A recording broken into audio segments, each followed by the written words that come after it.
Floating. People started applauding before Mr. Tushman's words actually registered in my brain. I heard Maya, who was next to me, give a little happy scream when she heard my name, and Miles, who was on the other side of me, patted my back. "Stand up, get up," said kids all around me, and I felt lots of hands pushing me upward out of my seat, guiding me to the edge of the row, patting my back, high-fiving me. "Way to go, Augie! Nice going, Augie!" I even started hearing my name being chanted. "Augie! Augie! Augie!"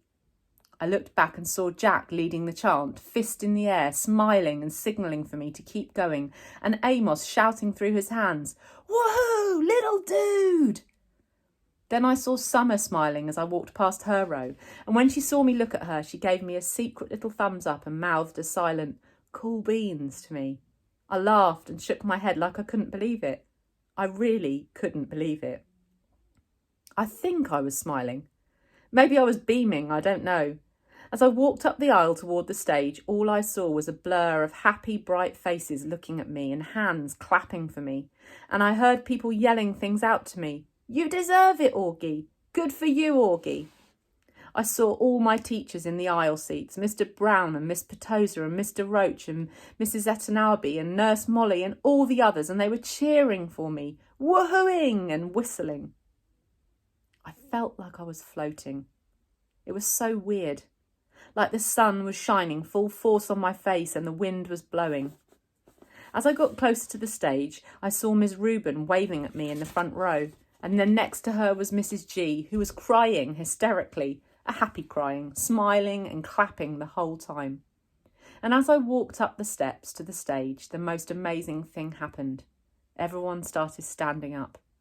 Not just the front rows, but the whole audience suddenly got up on their feet, whooping, hollering, clapping like crazy. It was a standing ovation. For me. I walked across the stage to Mr. Tushman, who shook my hand with both his hands and whispered in my ear, "Well done, Augie." Then he placed the gold medal over my head, just like they do in the Olympics, and had me turn to face the audience. It felt like I was watching myself in a movie, almost like I was someone else.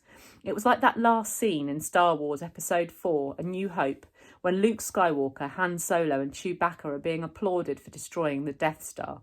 I could almost hear the Star Wars theme music playing in my head as I stood on the stage. I wasn't even sure why I was getting this medal, really. No, that's not true. I knew why. It's like people you see sometimes and you can't imagine what it would be like to be that person, whether it's somebody in a wheelchair or somebody who can't talk. Only I know that I'm that person to other people, maybe to every single person in that whole auditorium. To me, though, I'm just me, an ordinary kid. But hey, if they want to give me a medal for being me, that's okay. I'll take it.